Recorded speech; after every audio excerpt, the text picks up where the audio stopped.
The vineyard outside Austin looked like a dream someone else had paid for. White chairs sunk into green grass. A silk canopy fluttering like a bridal veil in the wind. Laughter scattered like petals across cobblestones. I watched them all, the guests, the groom's family, the photographers, floating through a day I had built, one deposit at a time. I stood by the catering tent. Alone. Always alone at these things. Not by design but by gravity. My place had never quite been theirs. I was tolerated in the family photos, then cropped out of the frames that went online. That's how it had always been. Claire flitted from table to table like she belonged in all of them. Megan followed, radiant, the golden child wearing a dress I had paid for.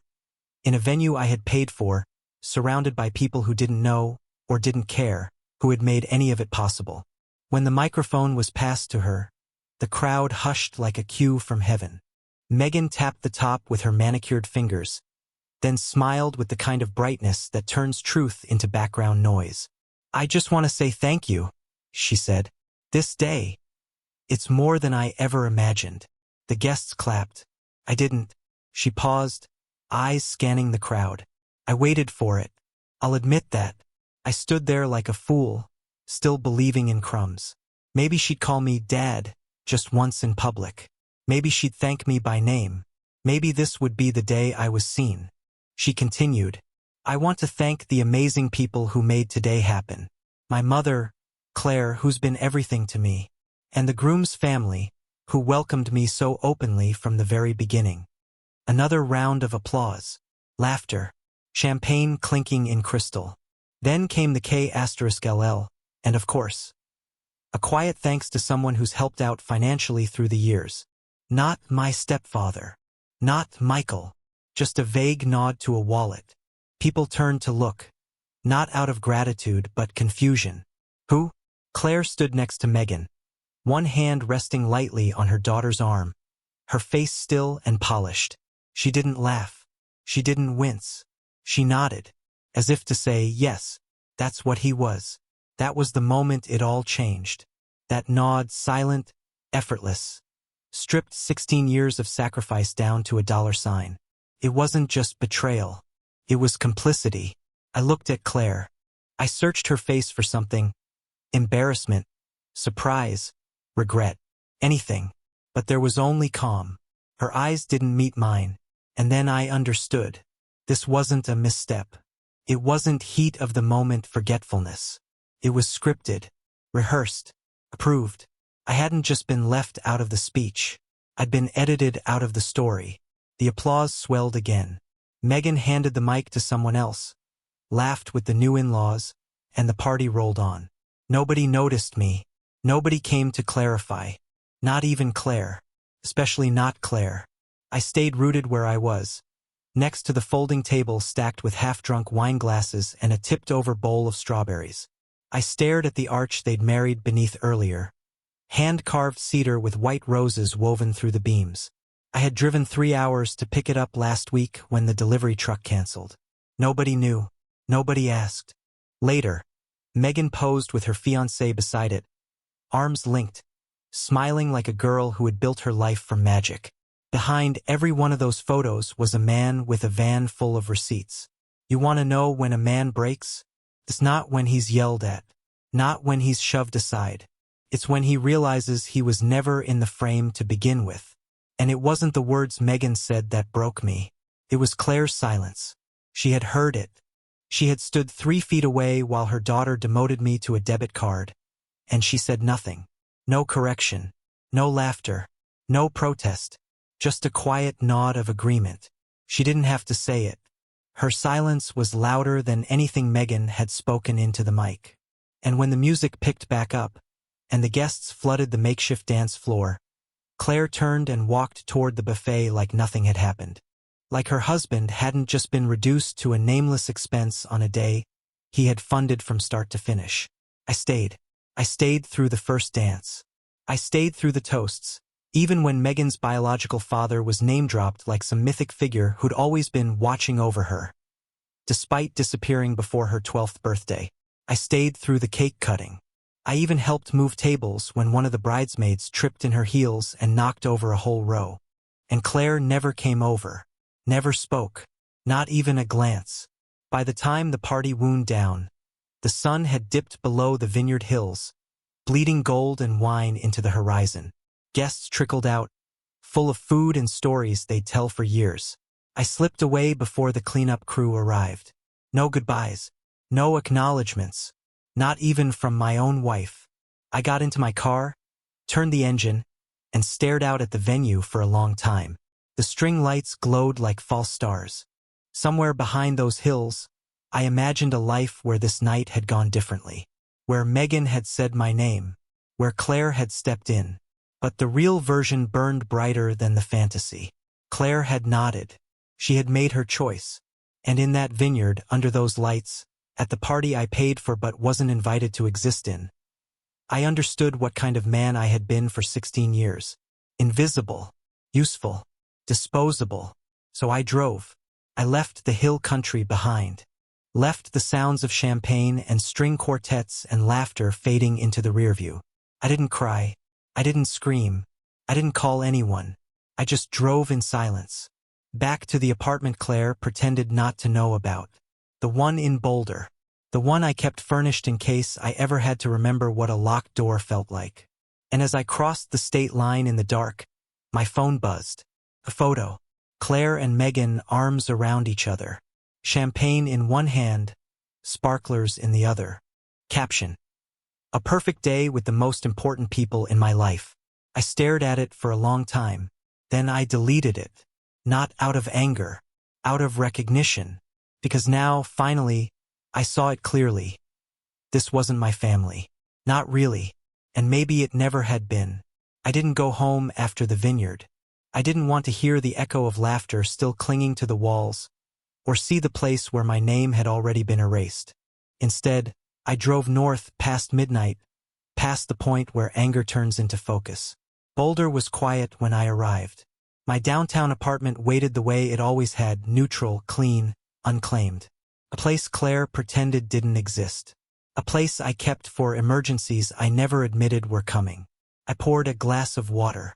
No alcohol. I wanted my hands steady. Then I sat at the kitchen table and began closing doors. The wedding venue came first. One email. One confirmation number. Cancelled. No explanation owed. The florist was next. The planner after that. Catering. Transportation. Each contract dissolved with a few clicks. I didn't rush. I read every line. I wanted to feel the weight of it leaving my hands. Then I opened the trust. It had been there for years. Quiet. Automatic. Monthly transfers that made life easier for everyone else. I ended them all. Megan's accounts. Household allowances. Long-term planning I'd been told was just what families do. I shut it down like a breaker. The phone started ringing before I finished. Numbers I recognized. Numbers I didn't. I let them all go to voicemail. Each buzz felt distant, like it belonged to someone else's life. By the time I lay down, the sky was already thinning toward morning. I slept without dreams. The sirens woke me, not screaming, not urgent, just present, persistent. The sound of authority arriving where it believed it belonged. I looked out the window and saw Claire standing on the sidewalk below, wrapped in a coat she'd forgotten to button. Her hair pulled back too tight. 2 police officers stood beside her. One of them was taking notes. The other watched the building. I didn't open the door right away. I let her knock. Her voice carried through the glass. My name, sharp with panic, fraying at the edges. She said I was unstable, that I'd disappeared, that I was withholding family funds, that she was worried. Neighbors watched from behind blinds. Morning routines paused, judgment forming without context. When I finally opened the door, the hallway smelled like carpet cleaner and old paint. The officers were polite, neutral. They asked questions. I answered them plainly. Claire tried to speak over me, tried to fill silence with urgency. I didn't raise my voice.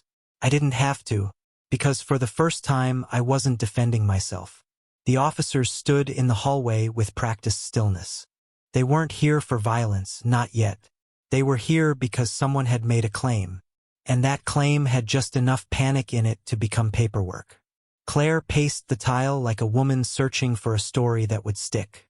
Her voice was too high, too breathless. I could tell she thought urgency meant truth. "He left without warning," she said. "He's never done that before. He's been acting strange. Withholding money. I don't know what's going on. It's not like him." The officer with the notepad looked at me. "Sir, are you experiencing any mental health distress?" "No," I said. "Are you refusing financial obligations to your family?"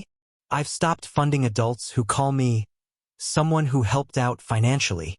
That line landed harder than I expected. Claire blinked. One of the officers raised an eyebrow. I stepped back and opened the door fully. "You can come in if you need to. Everything's in order." They didn't need to. You could feel it, the shift in air when the false alarm becomes an embarrassment. That's when Ethan arrived. He stepped out of a rideshare, still dressed like the vineyard reception hadn't ended. Sport coat, hair slicked back, cufflinks too expensive for his age. Megan's fiancé, the one I had liked once. He walked toward the building with steady steps, a phone still in one hand, like he had half a mind to film this for proof. He approached Claire first, kissed her on the cheek, whispered something. She nodded, lips tight. Then he turned to the officers and said, calmly, "Is there an issue with the trust?" They glanced at each other, unsure. "That's the concern being expressed," one said. Ethan nodded. Then, to Claire, he asked the only question that mattered. "Were any of those funds even in your name?" Silence. Real silence. Not the kind that follows awkwardness, the kind that follows exposure. Claire's mouth opened, then closed. Her hands fluttered like they were searching for an answer that didn't exist. Ethan turned back to the officers. "She doesn't have access to the trust. Megan and I both knew that. So whatever's changed, it's legal." I could have kissed him for it. The younger officer took a step back. His hand left the radio at his belt. The tension shifted. You could feel it. The air got thinner. Claire's authority, what little she'd walked in with, cracked like old porcelain. She tried to recover. "It's not about the trust," she said too quickly. It's about him disappearing." He cut off communication. "He didn't come home." The officer gave a tight nod. "But he's not missing. He's clearly fine. No signs of instability." Claire looked at me, finally looked at me. Her eyes were wide now, almost pleading. "You didn't even call," she said. "I didn't answer. What would have been the point? They hadn't called me anything but useful for years. Now they were calling me dangerous because I stopped being convenient." The officers took down a few more notes, thanked us, walked back to their cruiser without another word. I stood in the doorway and watched them go. Ethan stayed behind. Claire didn't. She left in a fury, silent, seething, her heels biting the pavement as she walked away. It was Ethan who turned to me next. "I didn't know she was going to call the police," he said. "That wasn't my idea." "I know." He hesitated. "I should have said something at the party." "You did. Just now." He nodded, shame burning around the edges of his face.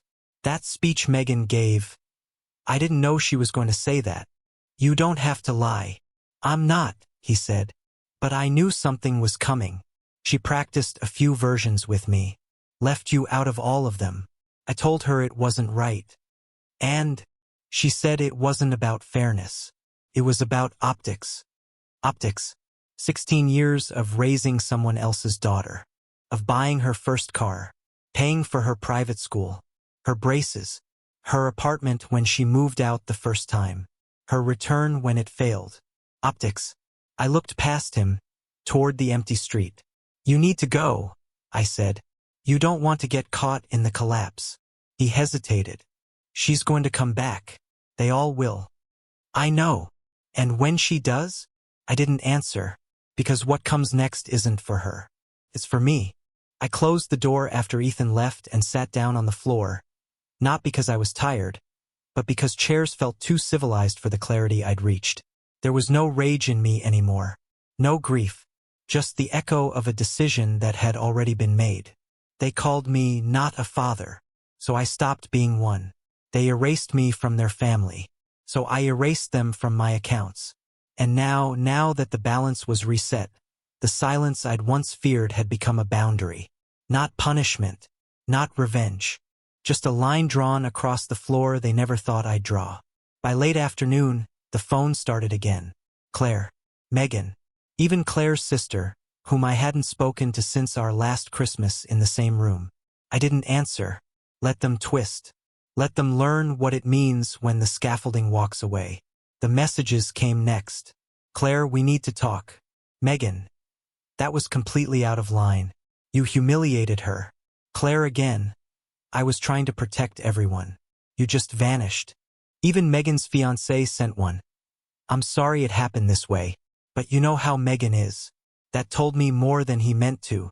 He'd already started distancing himself. He knew the tide was shifting. He wanted to be on record. Not guilty. I muted the notifications. When evening came, I made dinner. Something simple: eggs, rice, spinach. The kind of food you make when you're no longer trying to impress anyone. I ate alone at the counter while the sunlight dragged long shadows across the hardwood. By nightfall, Claire was outside. Not knocking. Not yelling. Just there. She stood on the sidewalk like a woman waiting for an invitation she knew wouldn't come. Her posture said it all. Still in control. Still expecting the story to return to her shape. I didn't open the door. Instead, I watched her through the side window. A slow unraveling. Her face tightened. She stepped forward. Then back. Then forward again. She texted. She called. She stood. Then she cried. Not sobbing. Not loud. Just the quiet kind of crying people do when they realize the script has been rewritten without them. I let her stand in that silence. 15 minutes passed. Maybe more. Then she left. No knock. No apology. Just retreat. And in that moment, I knew. She wasn't sorry for what she allowed. She was sorry that it had consequences.